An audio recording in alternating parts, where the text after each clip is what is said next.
Fala ouvintes, beleza? Aqui quem tá falando é o Pablo Wayne, retornando aqui no canal do NVP. Hoje a gente vai gravar mais um episódio com temas um pouco polêmicos, então eu espero não ter que censurar várias coisas, porque coisas, coisas que a gente vai citar aqui já são coisas já consideradas antigas, mas que estão muito a vigor nos dias atuais. Mais uma vez eu estou aqui gravando com meu amigo Red Baron. Pode dar um alô aí, Red? Me apressei um pouco, mas e aí? Tô de volta aí só pra gravar esse podcast aí. Não só, mas com convidado eu posso participar. Na verdade, Red, você não é um convidado, você é meio que um host aqui comigo, porque eu já falei várias vezes, né, nos episódios passados que eu gosto muito da série que o Red Baron fez lá no NVP também. Até o nome eu acho bem criativo, que se chama Casta Alta, porque o Hernani ele grava o Casta Baixa com temas que eu nem preciso ficar comentando, é Casta Baixa mesmo. Mas o Red, ele quis trazer algo à frente, né? Pegar temas um pouco mais filosóficos, um assunto muito mais profundo, então, casta alta, né? Hoje, pessoal, aqui ouvintes, a gente vai discutir algo que vocês já devem ter ouvido muito falar sobre essa questão da cultura woke, da cultura do progressismo e por aí vai. Mas hoje a gente vai tentar conversar aqui com vocês, trazer ideias de que essa questão da cultura woke não é algo que veio da noite para o dia, e que em si é algo que vem passando de décadas, né, anos e anos, décadas, são décadas e décadas de influências na cultura do entretenimento, e que só agora as pessoas meio que estão discutindo isso, mas são temas que já são discutidos. Se você botar na mesa e investigar melhor, são temas que são discutidos desde a década de 1960. Ali aquela década assim que, vamos por assim dizer, revolucionou o mundo por completo, né? Então, a partir da década de 60, o que era o século XX mudou totalmente seus pensamentos, né? Então, eu digo que a partir daquela década, ideias muito progressistas vieram a vigor.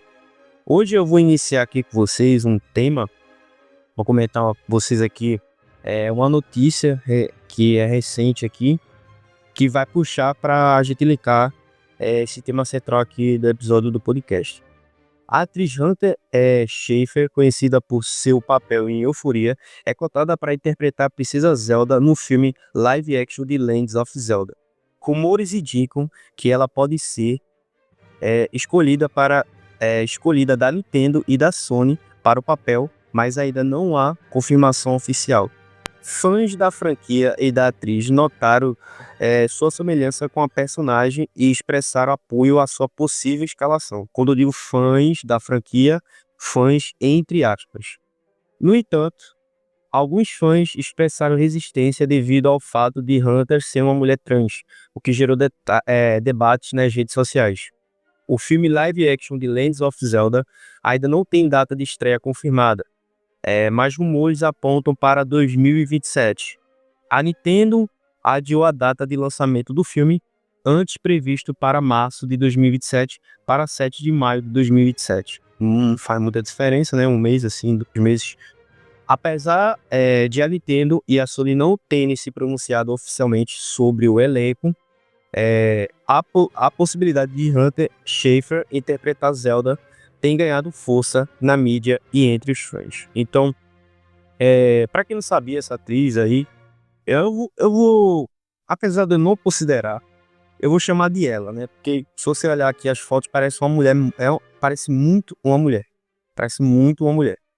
Mas, então, eu não me considero dizendo, você agora é progressista. Só vou chamar de mulher para não ter que estar me confundindo o tempo todo, ter que estar dizendo coisa, essas paradas assim. Então, essa atriz, entre aspas, né? Essa Hunter é uma atriz trans, né? E estão dizendo aqui, há esse rumor de que ela poderia interpretar a Zelda num possível live action de Legends of Zelda. Já começa de errado pra mim, sendo sincero, ter um live action de Legends of Zelda, né?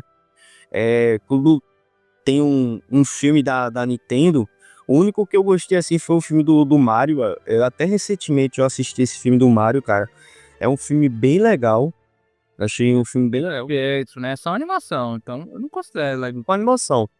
E se você parar pra olhar, né, o Mario, ele é bem cartunesco, ele funciona muito mais com uma temática de animação. Legends of Zelda, ele é tipo assim, tem um traço mais de anime. Não sei se poderia ter um live action, poderia, mas não sei se um live action é uma coisa certa. Também é um live action que é produzido pela Sony, apesar da Sony ser uma empresa japonesa, é a Sony Estados Unidos que está fazendo. Então você tem um live action onde você vai ter uma produção norte-americana, e a gente já sabe como os norte-americanos fazem péssimas adaptações. Se o criador original ou a empresa original não ficar em cima, vira zona. Eu não preciso comentar que Nintendo tá projetando essas coisas. Vindo da Nintendo é estranho, mas. O que eu posso fazer? pra mim também, muito estranho. Deve ser porque o filme do Mario deu muito sucesso. O filme do Mario bateu mais de 1 bilhão, tá ligado? Só que, como tu falou e como eu falei, é uma animação. A animação com o Mario combina muito mais, porque tem estilo cartunesco. Live action, não sei. É muito estranho, muito estranho. Como tu falou, é muito estranho. Então, já começa de errado aí essa questão do live action. Agora, o que vem assim, o que mais me pegou é essa suposta, entre aspas, assim, escalação dessa atriz Hunter Schafer para fazer a Zelda. A atriz, de fato, ela parece uma mulher, parece de rosto, assim, lembra uma elfa, um personagem que parece um elfo. Aí eu comentei aqui com alguns colegas meus, aí agora a gente vai linkar sobre essa questão da Psyops. Cara, teve gente que defendeu, muita gente que se diz fã defendeu. Acho que tu deve ter ouvido falar, até o Peter do Enerd comentou lá, se não mostra o que tem entre as pernas, então tá ok. Cara, vamos botar as coisas na mesa. Muito estranho isso daí. Então tá vendo, né? Eu considero a ideia. Vai empurrando, empurrando, até que aí tá tudo liberado.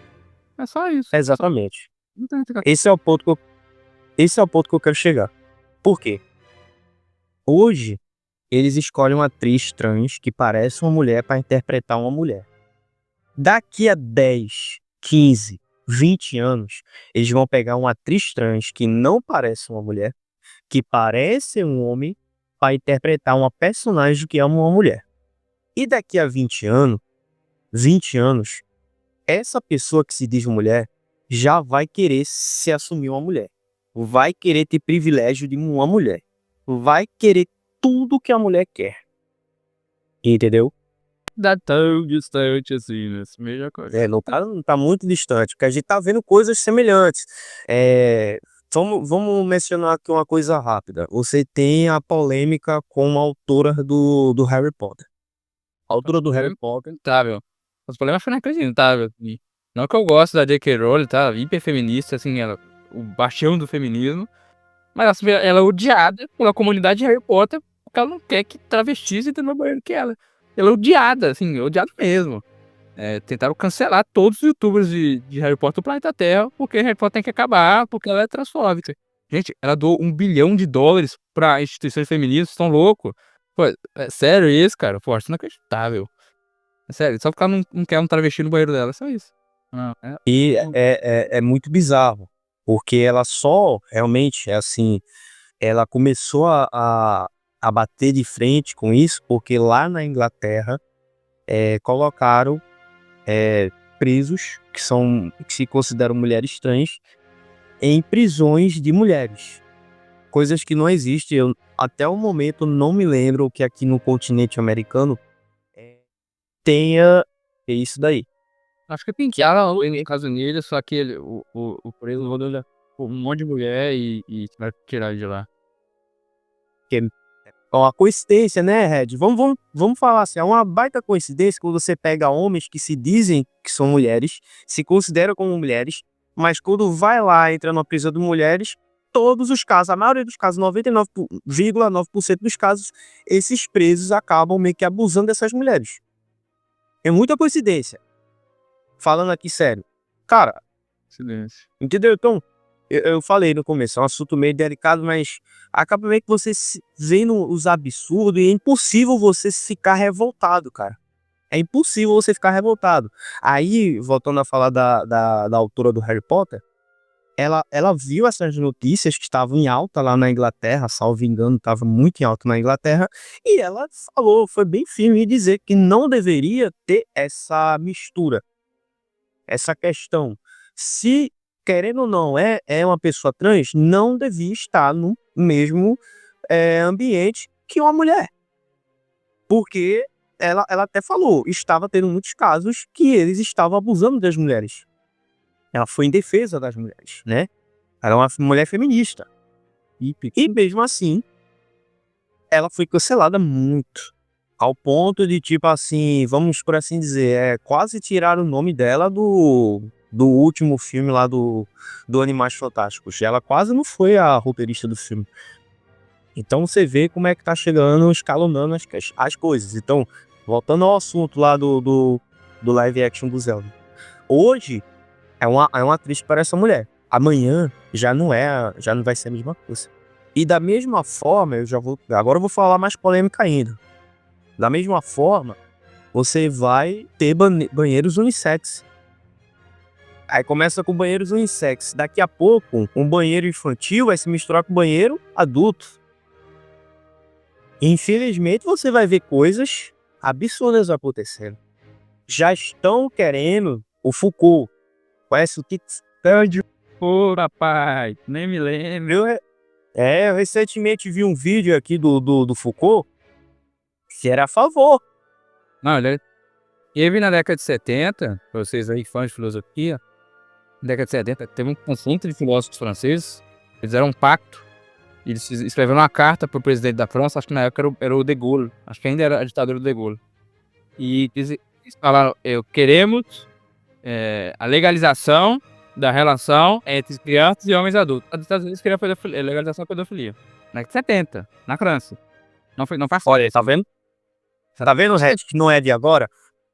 Esse é o ponto-chave desse episódio aqui, ouvinte. Ouvinte que você tá escutando. Esse aqui é o ponto-chave. Você acabou de ouvir o que o Red falou. Década de 70. 50 anos atrás. 40, 50 anos atrás. E já implementaram lá. Aí, vamos dizer, nos anos 80 já não comenta muito. Anos 90 já vai mudando. Anos 2000 já comentando coisas. Aí chega a década de 2010, já vai mudando. Aí quando você vê agora na década de 2020, já estão querendo implementar isso. Olha, eu antes, quando eu era criança, eu assistia muito TV Cultura. E um dos programas da TV Cultura era o Cocoricó. Todo mundo conhece Cocoricó. Cara, eu vi um vídeo do ator que faz o fantoche do protagonista do Cocoricó, me esqueci o nome dele. Eita lá. Lá o personagem principal do Cocoricó.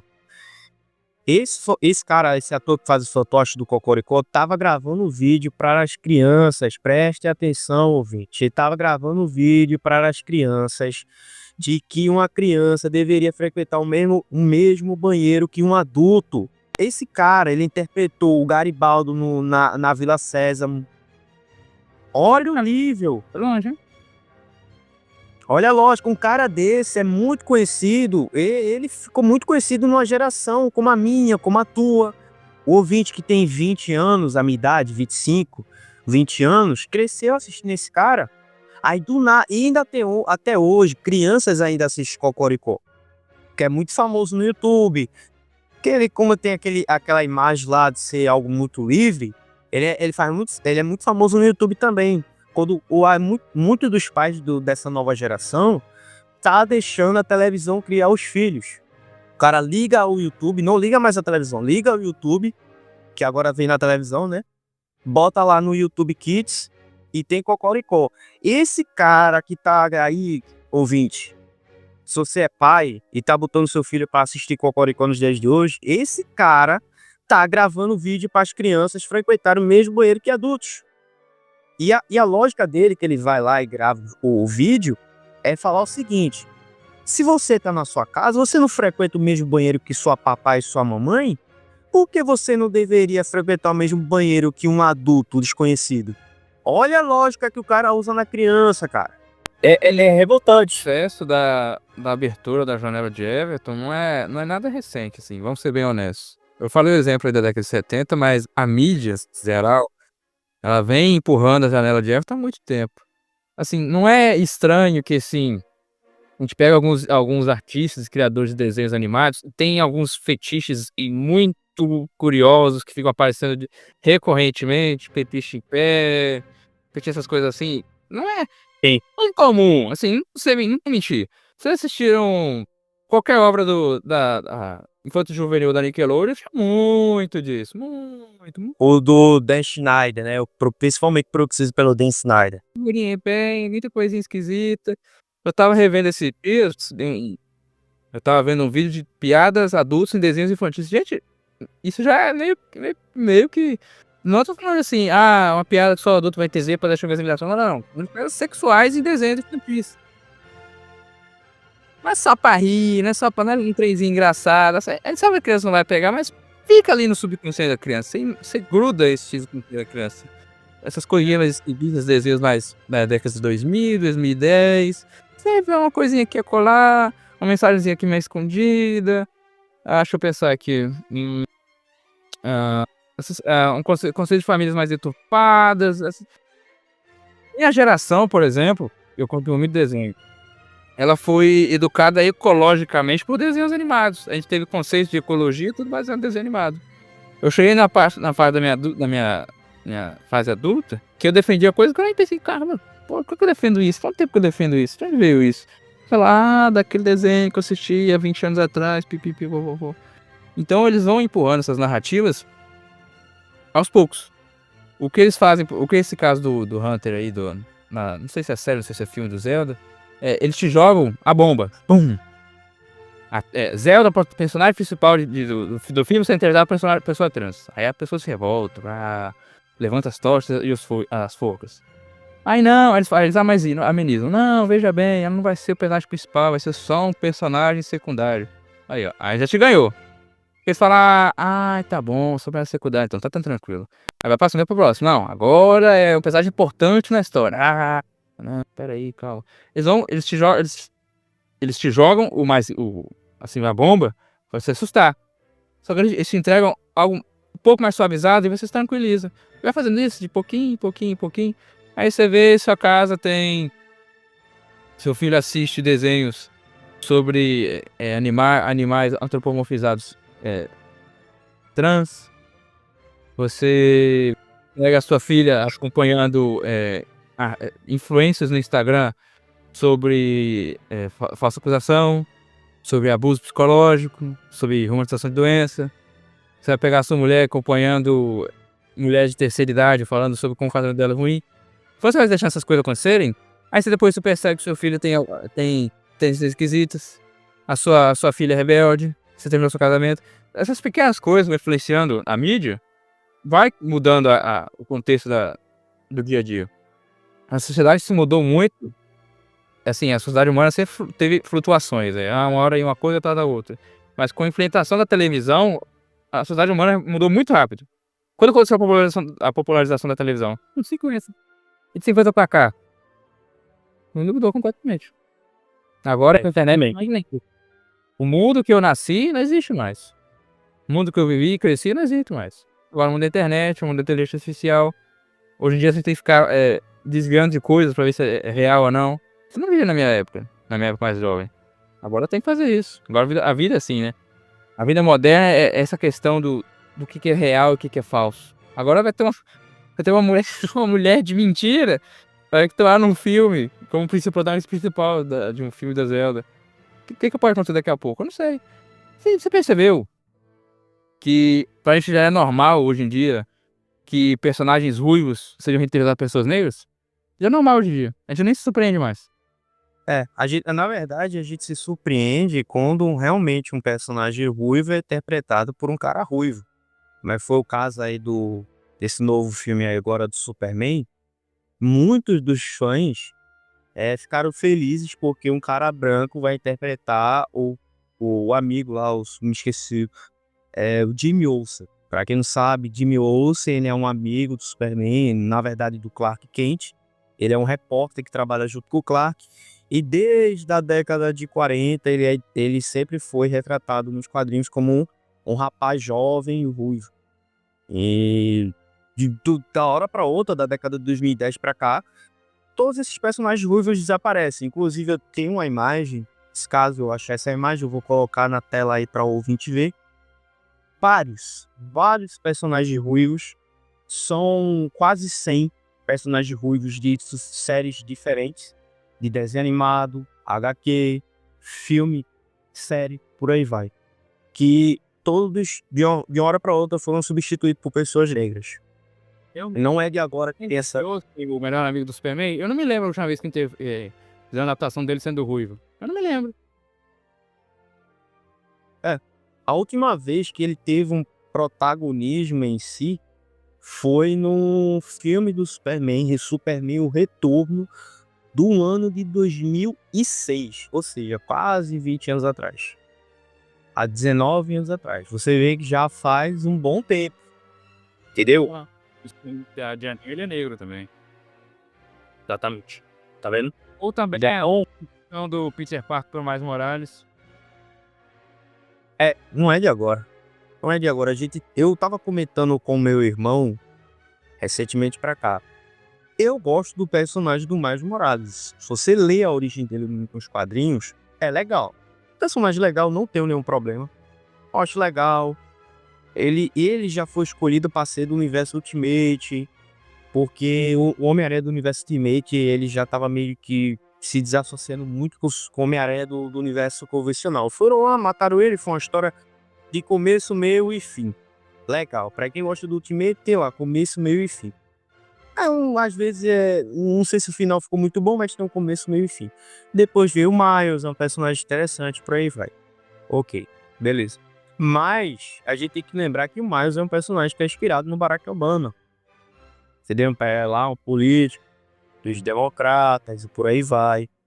Por aí vai. Não tem problema ser o Miles Morales. O problema é estão substituindo e tirando o Peter Parker e colocar o Miles Morales. Miles Morales hoje ele é o protagonista dos quadrinhos da Marvel. Exatamente. Hoje ele é o mais conhecido nessa geração agora. Essa geração que cresce da década de 2010. Não que nasceu em 2010, mas que cresceu na década de 2010. Dessa geração agora. Eles conhecem muito mais, são muito mais associados ao Miles Morales do que o Peter Parker. Apesar de que tem o Tom Holland, tem o Andrew Garfield, tem o Tobey Maguire, que ainda assim tem uma relevância. E eu digo para você, Red, e ouvintes que estão ouvindo, eu digo para vocês, essa relevância que tem do Peter Parker, principalmente do Tobey Maguire, que para mim, na minha visão, ele se encaixa muito mais com a figura de super-herói do que os outros. Não, eu gosto do Andrew Garfield e até uma parte eu gosto um pouco do Tom Holland, mas eu prefiro mais a visão do Tobey Maguire como Homem-Aranha, como herói, porque ali você vê a ideia de um herói de verdade, uma pessoa que se sacrifica, não se sacrifica de ir lá dar sua vida para salvar uma pessoa, mas ele sacrifica a vida social dele pelo bem maior, para ajudar, fazer a caridade, fazer o bem maior, utilizar o poder que foi lhe concedido de uma forma heróica e não para si, mas se dá pelo próximo. Entendeu? Então, Peter Parker, você vê mais isso daí no Peter Parker do Tobey Maguire. No caso qual mais novo mesmo é o Tom Holland. Tom Holland não tem nada disso. Porque ele não sacrifica nada. O que ele sacrifica? Ele é milionário, ele tem a namorada que ele quer, ele tem os amigos que ele quer, ninguém morre, a avó dele é nova, o tio Ben não existe. Não tem nada do Homem-Aranha original. Ele é uma versão, como que fala, suavizada do Homem-Aranha original. Eu percebo isso também nas histórias modernas, são muito suaves, né? Não tem... e qual é essa tragédia? Meu pai, ele não me aceita, ele não me entende. Não são daquelas tragédias épicas. Não sei se é mais período mesmo, mas a gente percebe isso. E vai mudando, né? E vai mudando. Então, só para encerrar aqui o gancho que eu puxei, o Tobey Maguire ele ainda tem uma relevância com alguns jovens, que eu vejo ainda, Por incrível que pareça, Red, por incrível que pareça, é com edit de TikTok. Que, tipo, o cara chega lá, um edit de TikTok, chega a 100 mil visualizações, 100 mil, às vezes 1 milhão, de um edit do filme do Homem-Aranha. Aí você tá levando uma nova geração que é muito focada nas redes sociais, Instagram e TikTok são as maiores, e YouTube também. Você tem ainda uma relevância por causa dessas edits, por incrível que pareça, por causa dessas edits. Eu vejo que o catolicismo que hoje em dia cresce muito no TikTok é por causa dessas edits. Aí, Então, tu faz música. É realmente verdade. entendeu? Então, é que nem você falou, as histórias de hoje de heróis não são como antes, né? A virtude, que era a principal, uma das principais ideologias do universo de heróis já não existe mais. Mas isso, Red Baron, é algo que é de agora? Não, não é de agora, não. Eles não estão desvirtuando o super-herói de agora. Tá. Isso é desde a década de 70, desde a década de 80. Uma coisa válida a ser lembrada é como a imagem do Superman foi deturpada. Você percebe como, desde a década de 80, as pessoas são meio... Ah, Superman não é tão legal, assim, ele é tão sem graça, ele é tão certinho, ele faz o bem sem haver a quem, ele salva as pessoas, tipo, ele é super poderoso, por que que ele não destrói o mundo? Sabe, isso é um comentário desde a década de 80 que o pessoal faz esse tipo de comentário. Tem um quadrinho dedicado a só isso dá um pano pra um episódio inteiro, de como a sociedade se apodreceu e o Superman não é mais o ideal de homem americano de homem, né? De salvador, de herói, dá mais pano pra outro episódio, mas é isso. Como hoje em dia as pessoas veem do Superman, mas como quantas versões do Superman vilão tem hoje em dia? Umas 5, 6. Só nos últimos 3 anos tem umas 4. Então é uma... Sim, sim. E as pessoas esquecem, né? Às vezes até os próprios, vou botar muito entre aspas, assim, fãs, dizem que o Superman não tem aquela inspiração divina, messiânica, porque o Superman foi criado por 2 judeus. Cara, meu amigo, eu digo pra você, o Superman ele tem totalmente uma ideia messiânica, sim. Apesar de eles serem judeus, eles vieram de um país extremamente católico.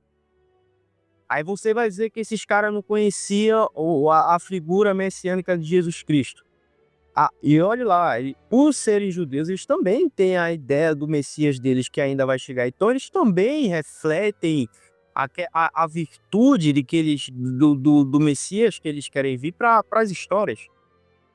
Então o Superman ele foi criado sim numa visão messiânica, sim. Na visão de um homem que vem para a Terra, ele vem, não é só vir do espaço, do planeta, ele vem de um plano maior, porque os kryptonianos estão num plano maior. O que eu tô falando aqui não é gnose, só tô dizendo uma ideia mesmo. Ele vem de um plano maior, ele encarna na Terra, ele chega na Terra como criança, assim como Jesus Cristo chegou na Terra, encarna na Terra, e ele utiliza todo o conhecimento e o poder dele simplesmente para ajudar as pessoas. Ele se sacrifica, ele ajuda as pessoas. Cara, o Superman ele é super em tudo, ele é super não só em poder, mas em inteligência e tudo. E mesmo assim, ele é humilde. O Superman ele não precisa comer, não precisa respirar, não precisa fazer nada. A única coisa que o Superman só faz é literalmente só ficar na frente do sol e só. Ele se alimenta só disso. Então, mas assim, ele ainda vive na Terra humildemente, ele ajuda as pessoas, ele não esquece as pessoas, os mais desafortunados, ajuda o mundo inteiro, não reclama, não tira um dia de folga. E tá lá. A ideia do Superman é essa, a grande virtude da pessoa que tem que ajudar. Mas sempre vou focar, voltando aqui que eu ia falar, não é de agora que eles deturpam a ideia dos heróis. Os heróis são os grandes épicos modernos.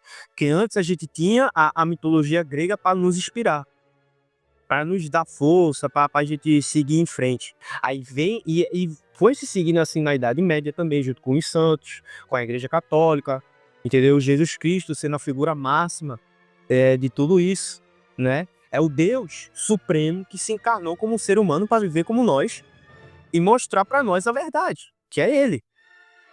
E isso seguiu na Idade Média, e já começou a se depurtar já na época renascentista, mas ainda seguiu. Então você tem os heróis hoje em dia, a figura dos super-heróis hoje em dia é literalmente a mesma figura dos heróis gregos, que estão transpassados nos tempos atuais. Então eles tentam depurar isso desde a década de 80. Você tem autores que eu gosto desse autor, que é o Alan Moore, excelente autor. Mas histórias como o Watchmen, que querendo ou não, é uma excelente história. É uma excelente história, inclusive até para analisar no episódio à parte, porque o Alan Moore, por mais que ele seja um cara abertamente comunista, ele tem os insights bem assim, de red pilar a galera, dizer, olha, mas já em Watchmen ele já depurtava a figura do herói. V de Vingança, a mesma coisa, entendeu? Obras, Cavaleiro das Trevas, nem tanto assim. É porque, tipo, eles vão, na década de 80, eles vão tirando essa figura do herói de ser tão bonzinho, ele vai colocando nuances nos heróis. Não que eu acho ruim, eu acho até legal. Personagens como então lá. Naquele começou a surgir os anti-heróis, né? Começou essa mania. Sim. Isso, na verdade, começa a ficar mais popular, né? Mais Ed, mais sombria. As histórias de você começaram a bombar nessa época. O Batman sombrio, o Coringa. Na década de 90 foi quando reinou. E você tem personagens assim, até como Questão, né? Que são personagens criados assim. Que eu acho que ali o Questão, ele é um personagem que foi criado pelos um dos criadores do Homem-Aranha, o Steve Ditko. É um personagem bem realista, assim, ele é bem assim. Eu vejo ali que o Questão ali, ele foi um personagem criado com uma forma que o autor utiliza um personagem paralelo para fazer as críticas que ele quer fazer da sociedade. É o Questão, o nome dele já diz, né? É um personagem que está lá para questionar por que funciona dessa forma. Um dos excelentes episódios que eu adoro do Liga da Justiça, Sem Limites, é um episódio que o Questão aparece e ele fala. Ele questiona, né? Ele diz, olha, a indústria musical já tá aí, ó, controlando as pessoas. A indústria musical é o que eu comentei assim em off aqui contigo, Red. E nesse episódio o Questão ele fala que a indústria musical é utilizada para controlar as massas. Entendeu? De que os filmes também são utilizados para controlar as massas. Então você vê assim que são personagens. Hoje em dia você vê que ele não é um personagem muito utilizado. E se é utilizado, ele já foi substituído por uma mulher. Se você procurar lá Questão personagem atual, já substituíram ele por uma mulher. E ela já não. Pô, não acredito, cara. Exatamente. Já é uma mulher, já não é o mesmo personagem que tá lá questionando o governo, o que o governo faz por trás, o que as grandes mídias utilizam, por aí vai. Então, você vê que tá vendo que vão mudando aos poucos. Então, desde a década de 80 vai pra cá. Quer ver um exemplo melhor aqui no Brasil? O pessoal diz muito sobre a ditadura militar. Não, é que a ditadura militar censurava o músico, o artista não poderia fazer isso aqui, isso ali. Porque já naquela época tinha artista que queria fazer peça de enfiar a cara no rabo do outro. Já queria fazer peça de nudismo, o cara pegar lá, enfiar o rabo transando no meio da rua. Já queria fazer isso naquela época. Aí, não, é que a ditadura militar tá me censurando, beleza. Ok. Mas por que o regime militar não censurou Chacrinha com aquelas mulheres lá peladas na televisão? Você vê, tá vendo assim? Tá vendo que já desde aquela época eles falam, não, que censuraram a gente, mas deixavam o Chacrinha fazia o que quiser na TV aberta, botava a mulher pelada. E já. O nosso chanchado. Pô, meu microfone tá tocando, não tá recebendo o negócio. O nosso chanchado. O áudio do nosso chanchado. Tá. Exatamente na década de 70. E era muito comum, Red. Era muito comum na década de 80, foi já evoluindo. Aí chega a década de 90, você tem a entrada da internet ainda para a elite, né? A elite utiliza a internet, mas na década de 90, você tem na década de 70 uma geração, nasce na década de 70 que já tá jovem na década de 90, né? E essa geração cresceu assistindo Chacrinha, programas que já vão botando mulheres quase semi-nuas na televisão de uma maneira normal. Você tem aquela Globeleza também, com a mulher praticamente pelada dançando na televisão. Então você tem a abertura O banheiro do Gugu. Lá é o banheiro E foi na década de 90, Red, que se popularizou no Brasil os filmes pornográficos em fita cassete. E dali foi um boom da entrada do conteúdo adulto no Brasil. Que, quando veio o advento da internet, cara, aí eu não preciso nem mais comentar. Existem casos de crianças, gente que desde criança, isso é na década de 2000 ainda, desde criança já tem contato com esse tipo de conteúdo e hoje em dia é viciado. Aí você tem uma geração toda perdida. E você tem uma geração. Uma das maiores indústrias pornográficas do planeta Terra no Brasil. Essa cultura do job aí, que é muito comum no YouTube, você tem vários. Olha como já tá se formando. As crianças de hoje em dia não assistem mais televisão. Tô falando de criança de 10 anos para baixo. Os pré-adolescentes não assistem mais televisão. E quando você liga o YouTube, não precisa nem entrar no YouTube Kids. Você entra no YouTube normal, você tem muitos YouTubers que são muito famosos entre crianças e pré-adolescentes fazendo conteúdos de saindo com do job, que são garotas de programa. Essa do job também é o seu outro da cultura de suavização, né? Você não é uma puta, você é do job. Só quando tem uma palavra em inglês pra ficar mais bonito. Pra ficar mais bonito. Aí a criança vai lá, é fulana de tal, ele bota o nome da mulher, né? Fulana de tal do job. Faz conteúdo do OnlyFans. Aí bota claramente no YouTube, aí vão lá, gravam um vídeo de comédia, sei lá que desgrama eles gravam lá. Só aqueles vídeos mais idiotas, mais imbecilizados possíveis. Tudo copiado lá dos Estados Unidos. O conteúdo inteiro é todo copiado dos Estados Unidos. Eles vão lá, gravam esse conteúdo com essas mulheres, bota o nome dela lá, o Instagram. Aí você entra no Instagram da mulher, já tem o link lá do OnlyFans. A criança, um garoto com 13 anos de idade, 10... 11, 12, vai lá e clica, aí tem lá o OnlyFans. Aí não, provavelmente, ou ele pega o cartão do pai dele e assina, aí se ele não tem dinheiro, ele simplesmente só abre o Google, bota no anônimo e pesquisa o nome da mulher. E vai ter o conteúdo dela lá de graça. Não é muito difícil. Um youtuber foi lá e gravou, disse assim, não é muito difícil você achar o conteúdo de graça dessas mulheres. Não nem precisa você pagar. É só você botar o nome delas e já aparece vários sites com o conteúdo da mulher. Então você tá vendo? Você já tá criando mais uma geração, cada vez mais. E quanto mais as pessoas ficam mais viciadas nesse estilo de conteúdo, você vai criando pessoas problemáticas. Porque, que nem eu voltando a falar, Red, na década de 70 foi onde se iniciou essa questão dos filmes adultos. Vamos lá, ouvinte. Taxi Driver é um exemplo disso.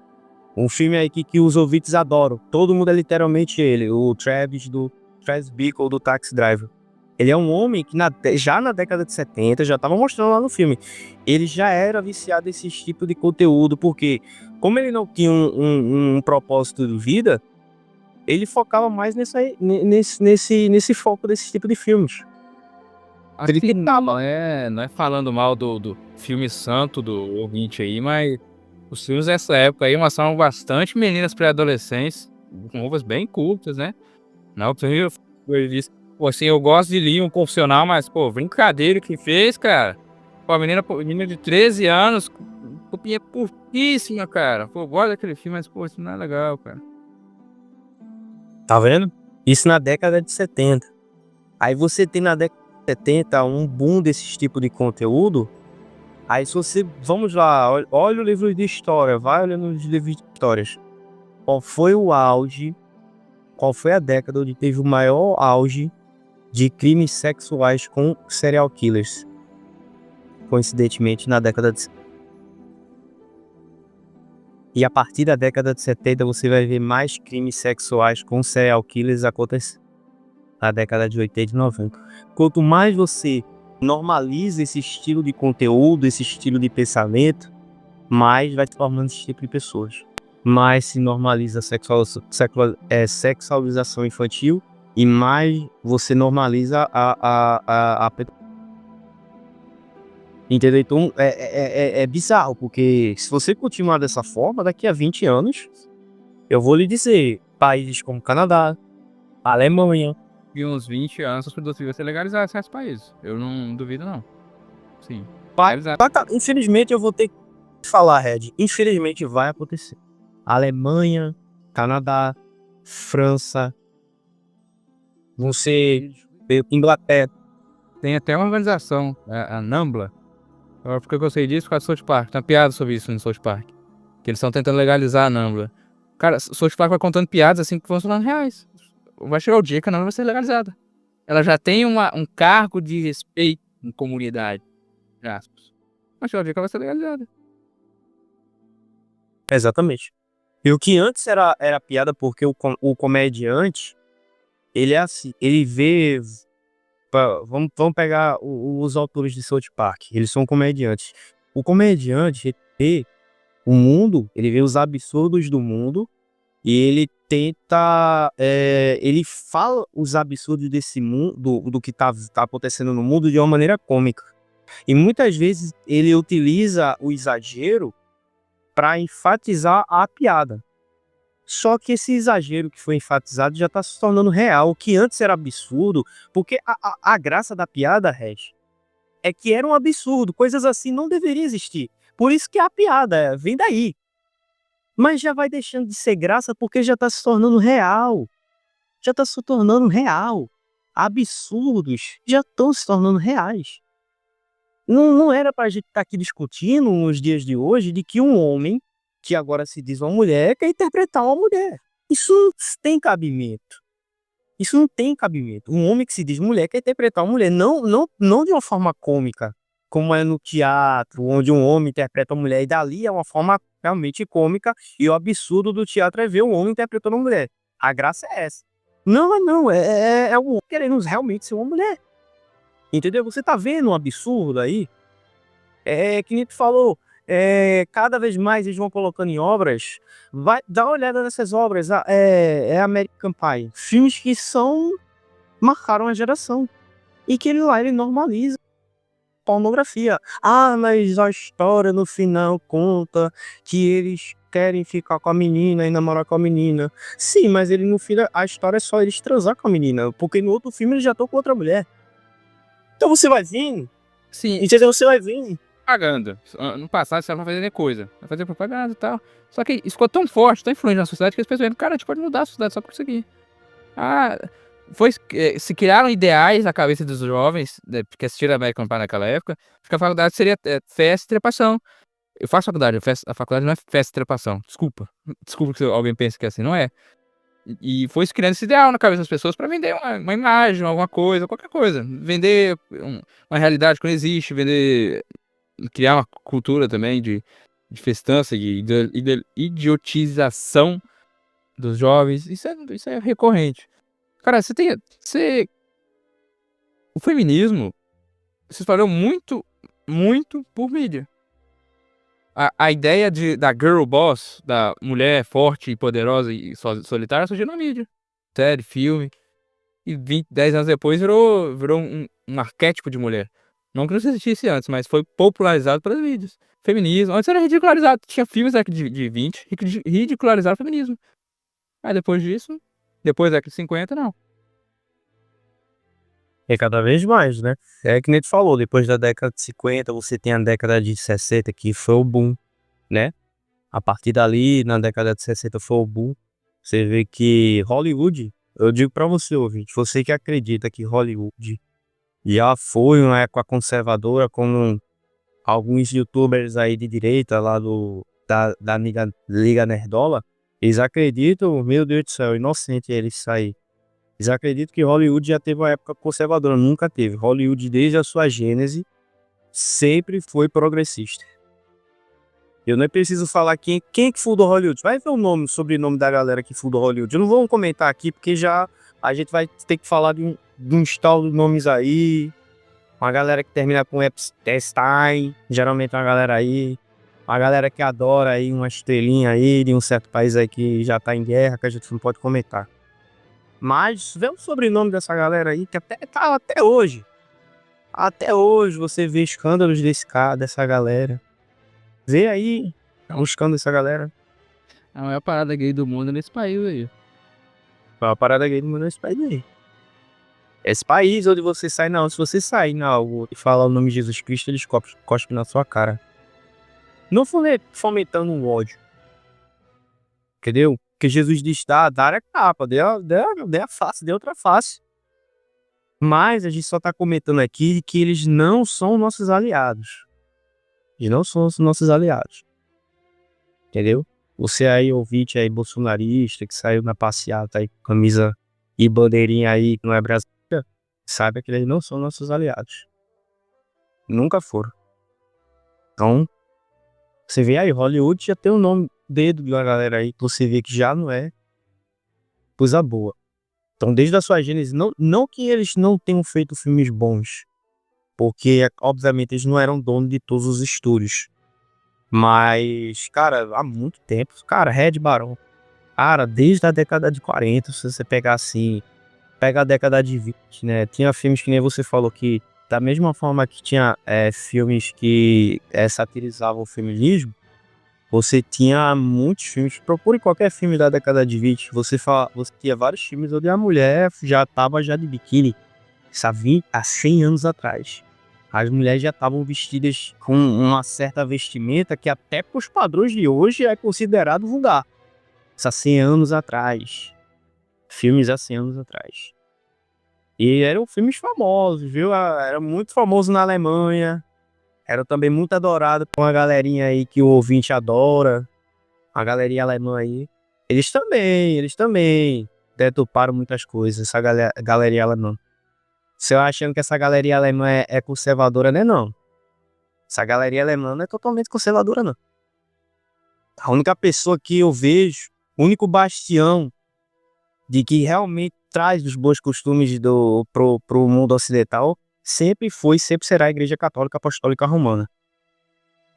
Você não tiver do lado da Igreja Católica Apostólica Romana, posso lhe dizer, meu amigo, o resto não se diz ser conservador. Se diz que tá lá. Cara, o diabo conserva o pecado, conserva a usura, conserva essas coisas aí. Exatamente. Então, tá aí, há muito tempo. Mas eu acho, Red, que a partir da década de 60 até a década de 70 foi quando realmente eles não quiseram esconder mais e seguir em frente. Então eles já foram implementando. Começa por música, que é a principal, que eu tava comentando aqui, ouvinte em off com o Red, por que a música é tão importante para eles nessa questão de implementar a agenda cultural deles. A música, a maioria das músicas tem um tempo de duração de 4 a 5 minutos. Então é muito mais rápido você utilizar uma música e apresentar essas ideias do que num filme que tem mais de 1 hora, entendeu? E a música ela é muito mais fácil também de se popularizar. Você vai lá, antes era no rádio, mas tinha na televisão. Você tem a compatibilidade da fita cassete, depois em CD e agora no advento da internet, mais rápido ainda. Então a música ela é o principal. Então, não precisa discutir muito, é só olhar os artistas de hoje, como é que eles se vestem, o que eles fazem, o que eles falam, a letra da música deles. A música tem um impacto social muito mais forte do que um filme. Porque um filme, muitas vezes, até para ele receber um destaque, ele demora até anos. Como foi o caso do Clube da Luta. Ele demora até anos para ele se tornar um destaque assim entre as pessoas. Mas a música não, a música é muito mais fácil. Para eles é muito mais fácil. Então, e a música também é aquela questão, né? Antes a música trazia a virtude, né? Então, se você, antes a música era mais utilizada. Se você pegar as músicas antigas, vou pegar a música lá 4, 6 anos atrás. A maioria das músicas eram feitas para adorarem a Deus. Se você pegar as músicas clássicas que a gente escuta hoje em dia, Mozart, Beethoven, são todas. Vivaldi, ele era um padre, né? Ele fez aquela excelentíssima 4 estações feitas com uma forma de adorar a Deus, entendeu? Então ele começa com lindas músicas representando como é o ciclo que o mundo faz, desde o verão até o inverno, de forma para realmente adorar a Deus. Então aí você vai, com o tempo, você vai já vai mudando essa questão da música. A música já não é mais para adorar a Deus. Não você vê que até ela não é mais utilizada em muitas. Tem missa que nem utiliza mais música nos dias de hoje. Então Você vai utilizando a música só como entretenimento barato, rápido, né? Aí depois com o tempo você vai vendo aí as músicas de hoje em dia como é que estão agora, né? Então já vai, ó. É uma questão de tempo que você faz, né? Hoje em dia a música não serve mais pra uma forma de você refletir, né? O rock de hoje em dia já não é mais o rock de antigamente, né?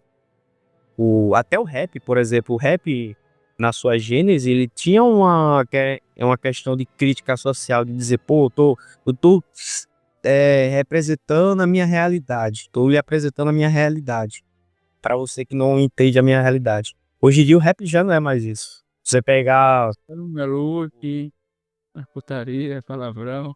Não tem crio. putaria, não tem a crítica, né? Então, tudo é isso. E hoje em dia a gente tá num período bem complicado que eu vejo assim né, nessa questão social, que não é algo de agora, mas já vem de muitos anos atrás. Mas eu vejo que na década no começo dessa década agora, do ano de 2020, parece que eles empurraram todas essas faltas sociais de uma vez só. Então, se você vê, por exemplo, eu sei que 2019 para trás tinha muito disso, mas, cara, é incrível. De 2020 para cá, você tem um grande número de jogos, filmes, séries, desenhos que tem a pauta woke, a agenda que hoje em dia a galera chama de agenda woke. E você vê que agora eles não estão já colocando muito dessas pautas. Então a galera a galera comentou muito dizendo que, mas é porque não tá dando mais dinheiro, por isso que a Disney agora não quer mais ser woke. Não, não é que a Disney não quer ser mais woke. Como não precisa mais. As pessoas já foram condicionadas a aceitar. Mas agora, filme agora do Lilo e Stitch, mas em vez de eles serem havaianos, eles são negros. Então o pessoal nem se importa mais. Exatamente. Mas eu vejo que, tipo assim, eles já apresentaram isso tudo de uma vez só. E realmente, de fato, a grande parte do público não aceitou isso. Porque você tem jogos, por exemplo, assim, que apresentaram, do nada eles já mudaram a temática do jogo, tá ligado? O primeiro jogo era de uma forma, no segundo jogo já era totalmente lacração, tá ligado? Então eles jogaram isso de uma forma tão bruta, tudo de uma vez só ao público, que de fato uma boa parte do público rejeitou. Então eles vão voltar à ideia inicial que a gente tá comentando. Eles vão voltar, eles vão dizer, não, que agora já que não tá dando dinheiro, a gente não vai ser mais progressista. A ideia é essa, não, não é não. Eles vão voltar, eles vão voltar a botar as coisas aos poucos. Aí o segundo jogo que já era mais lacração, o terceiro jogo já não vai ter mais, já vai ter menos lacração. Aí o quarto já vai ter um pouco mais, e depois o quinto eles já vão apresentar, e que nem tu falou. Aí daí, a partir do quinto jogo, o público todo já vai estar acostumado, porque só viu isso, já cresceu com isso, e já vão aceitar isso. Entendeu? Então você tem uma geração, essa geração de 2010 pra cá, ela não questiona mais essas coisas, pra eles são normais. Esse caso aqui da Hunter Schafer, né, que eu falei, que a gente falou aqui no começo, pra quem nasceu na década de 2010, pra eles isso é normal, cara. Olha, O ator o ator trans, normal. Agora vai ter sexo lésbico no meu jogo favorito, normal. A personagem agora ela é lésbica e ela fuma maconha e ela vai ser pai adotivo, normal, tá normal. Tudo normal, tudo normal. tá aí, essa é o que tá acontecendo mais no lado ocidental. Não que, vamos por assim dizer, lá no Oriente, eu vejo que boa parte das pessoas acham que o Oriente é a salvação do mundo. Não, entendeu? Não, o Oriente não é a salvação, né? Até no Oriente eles estão implementando, claro, da forma deles, mas eles estão implementando também pautas que são progressistas também. Você pode pegar música um texto, anime aí. Eu consumo bastante conteúdo japonês, eu leio muito mangá, assisto anime. E eu consumo assim, mensalmente. Então eu vejo os títulos mais novos. Tem muita coisa progressista ali, cara. Me desculpa, você que fala, o Oriente. Desculpa, amiguinho. Já tem revistinha lésbica, já tem revistinha yaoi, já tem coisinha, personagem trans, protagonista. Se preocupa não, amiguinho. Vai ser o seu próximo, não se preocupe. Agora, assim, países islâmicos, eles não são woke. A China, também não. Agora, os que estão conectados ao Ocidente são países onde são matriarcais, países onde tudo é meio deturpado, né? Nada é mais tão garantido. É assim agora nos países ocidentais. Agora, a questão é, eu sempre quis saber para onde é que isso acaba? Onde é que eles querem levar tudo isso? Eles fizeram tudo isso só para legalizar a pedofilia? Acho que não. Eu quero saber qual o limite disso tudo. Quer saber até onde a sociedade humana vai? Quer chegar até o limite? Eu não sei. Eu realmente não sei. Eu sei o que acontece, como acontece. Agora, pra quê ou porquê, eu não tenho a menor ideia. Cara, eu tenho uma teoria, cara, mas ela é bem sombria. Cara, eu vejo que uma hora você tem uma guerra. Você tem uma guerra. Você gera uma guerra. É tipo assim, vai com os poucos, você vai criando dois extremos, né? Então, você tem um extremo que é totalmente progressista, e a partir daí que você tem esse extremo que é totalmente progressista, vai se criando um extremo que é totalmente antiprogressista, até demais. Ao ponto de que, tipo, isso vai escalonar para a política, e a partir da política a gente já sabe, já se tem uma guerra. E se você tem uma guerra, a próxima guerra, ela vai reduzir o mundo inteiro, né? A maioria da população. Não vejo que eles vão, que nem nos filmes, que eles vão lá e falam, não, a gente vai destruir o planeta Terra todo com bomba nuclear. Mas eles vão ter outros tipos de armas. Não é necessário você ter uma bomba nuclear para destruir uma nação. Você destrói ela culturalmente. Então você vai separando ela aos poucos, né? Você vai criando esses dois extremos. E com o tempo essa vai gerando uma guerra. E eu vou fazer que o seu inimigo não tem mais vontade de lutar com você. É igual o Japão. Porque os Estados Unidos fez curou o povo japonês. Acabou.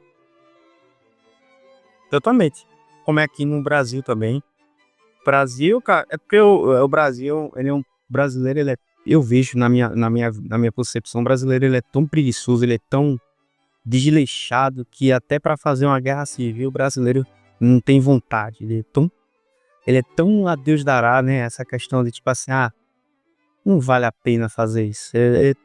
Ele tem esse pensamento tão imprensado na cabeça dele, de que só não tem uma guerra civil por causa disso aqui no Brasil. Mas, cara, todo ano de eleição é a mesma coisa, vai separar o norte do sul.